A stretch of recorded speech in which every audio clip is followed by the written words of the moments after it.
มาสุนทักสิงค่ะวันในวันที่29เดือนธันวาคมปีซอย25ย่ำหูคำ6 โมงค่ะน้องทบตั้งข่าวปานังค่ะอยู่เฮิรนอ่านข่าวคึดด้านเท่าข่าว6คำในมาแต่ถ่อมจำกันกว่าค่ะเนื้อเมืองใต้ปอดจันเส้นตั้งลูกโหโป้งกว่าเว้งร้อยเหลี่ยมในคณะลูกต้นตีกว่าร้อยเหลี่ยมเนื้อแกนในมีรอยก่นในคณะรอยอันจื้อห้องว่าคอกหน่อยในคณะก่นปั้งมาลูกใหญ่ลูกหลงในย่ำตอนเดียวเส้นตั้งปิกตั้งไว้อะไรไปจังกว่าวันในค่ะในก่อนของเสื้อพี่น้องเขามีลองตั้งตัดออกข้าวตั้งในจึงแค่นตัวถ่อมด้วยข่าวหน้าอ่อนตั้งจบข่าวให้หูอ่อนตั้งยาวจังไปออกตั้งได้ดีค่ะเนาะอำว่าก้าลงก้าอ่อนก้าเล็กก้าใหญ่จื้อกลมไปจังคำป้นกันไรวันในค่ะสืบเสียวก็เข้าคามาถ่อมด้วยแทงข่าวGolden Triangle นะคะนะมีสื่อข่าวในปืนเผาออกมาอันนั้นก็ข่าว The Nation Thailand ปืนเผาออกมาว่าในเมืองไทยเยเงินเมืองไทยในคณะเยเงินจึงไทยเตเฮ็ดออกไว้50 บาทอันเหมือและไว้100 บาทอันเหมือนะคะเตจะตื้อในข่าวตั้ง2 วันอันเตมาถึงในคณะเมื่อจากนั้นแคปเศร้านั่นค่ะนะมันเด็กเข้มแข็งว่าเฮก็ย้ำนำเลยจะในคณะว่า50ตั้งว่า100จะในก็ได้ออกมาถ้ามันคึดเข้มจังนั้นวันไหนค่ะเนี่ยก็เป็นข่าวแทงโหนึงค่ะสืบเสียวก็ถ่อมด้วยข่าวหลากหลายโหในค่ะมันรีสนใจเลยค่ะเอามาดูในพี่น้องเขากว่าข่าวเอราวดีเต็มไว้ค่ะนะย้อนเปลิงแลนเอาเงินเปิ้นเสียวแฮกกาเจ้าเมืองโฮมตุมยำมาถูก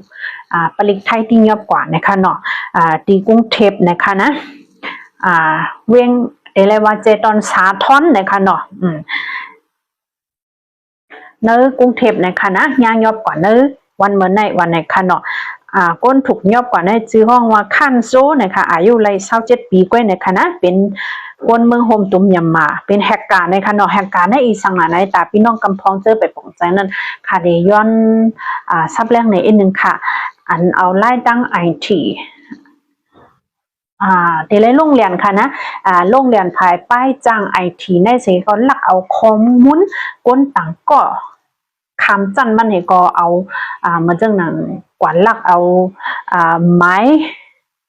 ฟงบนเลยไม้เงินบนเลยเจ้าเนี่ยผู้ไรไม้หลับบนเจ้าเนี่ยเสียเอาของบนใจดื้อกว่าเจ้าเนี่ยอันในที่ห้องว่าแฮกกะวันนี้ค่ะใจอ่อนอันจื้อห้องว่าคันโซเนี่ยมันเขาเนอะแอปพลิเคชันอันว่า Macro Pro นั่นเฮียก็กว่าเอาไม้ปั่นก้นต่างก็เฮก็กว่าเดี๋ยวเลยว่า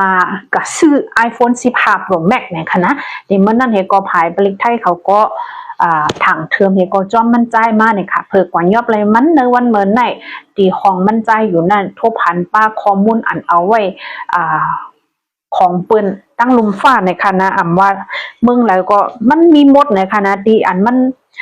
อยู่ไว้นั่นมันเก็บไว้ข้อมูลปืนในคณะจื้อไม้ฟังปืนไม้ฟงตีอยู่เจ้าแน่นำลายในคณะยอบอะไรกว่าในวันเมื่อไหร่เนี่ยนะเนื้ออันมันใจเก็บไว้ข้อมูลมันเจอในปากลคืออเมริกันแคนาไต้หวันแคนาดามาเลเซียสิงคโปร์ญี่ปุ่นอินเดียปากุเมืองในคณะง่ายๆค่ะนะพวกรายละเอียดภายสังมากก่อนเนาะนี่ก็เป็นทางโหนนึงให้พี่น้องเขาฟังสังเจอว่าเฮาผู้จักเปิ้นหรือว่าหมายฟังเฮาหมายพาสปอร์ตเฮาหมายพงเฮากำลือสุดหมายเงินเฮาเจอในเฮาเต็มไรแปนปืนแพให้เปิ้นเลยฮู้นำค่ะนะมันจังเป็นเพจเจอไหนค่ะสืบเสียวก็มีทางข่าวแม่ของคาเตรียมไว้มาหลายวันนึงเอาค่ะไว้กำมันหลีสนใจเลยค่ะเดี๋ยวเอามาเอารูปปันพี่น้องเขากว่ามือป้นมาเหลือนทนหกนั่นในคณะดีเมืองใหญ่ค่ะ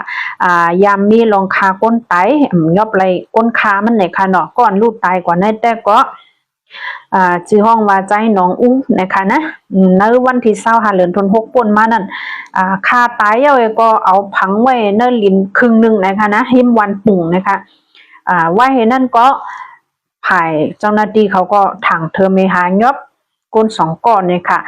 ในวันเมื่อวานในก้อยยอบไหลกว่ามามีอยู่ดีใจเวงตาขี้เล็กนะคะนะย้ำตัวลงยอบว่าอยู่ดีลุ่มปลีของลึกเวงตาขี้เล็กวันไหนค่ะเนาะก้น3 ก้อนอันถังเทิมในชื่อห้องว่าใจ ใจหันคือเนี่ยก็ยอบเลยกว่าในวันที่24เอาเนี่ยค่ะนะอันกึด2ก้อนยิงชันอู้เนี่ยค่ะแทงก้อน1ห้อมใจเสียงลาวเนี่ยค่ะนะมันยอบเลยนะปลอกปาดซักที่ห้องเจ้าเนี่ยค่ะเนาะเว้งตาคิเล็กวันไหนค่ะพ่อย้ำก่อนยอบใจเสียงลาวเขาเนี่ยยอบเลยป้ากองปัดเนี่ยค่ะนะปิสโต1เล่ายก็หมักกองเปียดห่วยเปียดลูกนะคะเนาะนั่นก็ยอบเลยกว่านะคะนะสืบเซลก็เด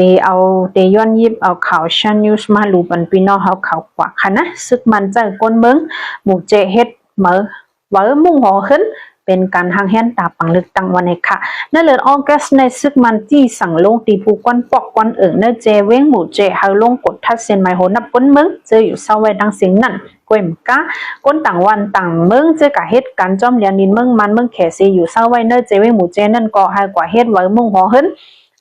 ตีห้องการภายกดทัดก้นเขาออกเมืองวันในค่ะแต่จะเทศปังลึกตังเนื้อเจเว้นหมู่เจในซึกมันและขาหาบกันขุนจุ่มลงบองจึงแต่ซึกมันกุ้มกำตึกหังเฮียนขึงปองกดทัดเส้นไม้โหนับก้นไว้อยู่ไหนก้นใจอายุ40 ปีไปก็อยู่ในเป็นตีเว้งหมู่เจลันในตีผู้ต่อยหอกนังไหนย่ำเหลวตีเว้งหมู่เจเฮาในเข้ามาทัดเส้นไม้โหนับก้นไว้ลองในลูกตีลาวากาเฮคอมมิชชั่นซึกเฮตึกคือการหางแหนตาปังลึกตังอยู่เป็นพ่องเขาตึกกดทัดเส้นไม้ก้นวันนี้ค่ะ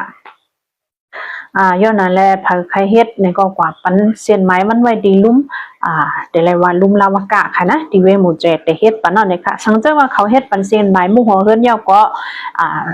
อันเฮ็ดปันไม้ฝังนั่นก็ตีจ้อมมาค่ะนะพี่น้องเขาจ้าเจออยู่จ้อมปุ่นตีเจ้านั่นพาใครเฮ็ดในก็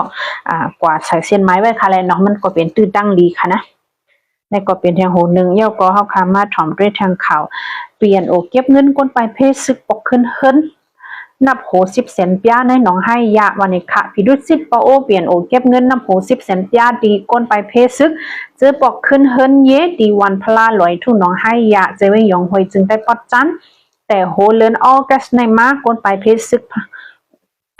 ย้อนนำค่ะวันพลาลอยอ่อนกันปอกมือขึ้นเฮิรนเย่ผังมันปีดูสิปโอเปลี่ยนโอเก็บเงินก้นไปเพซึกเจอปอกมาอยู่เฮิรนขึ้น1เฮิรนหลาย10 แสนป้ายอนำขับยาสังอำปันเตเจอนุงโคซึกเปลี่ยนโอปันปุดกันเอาห่มลม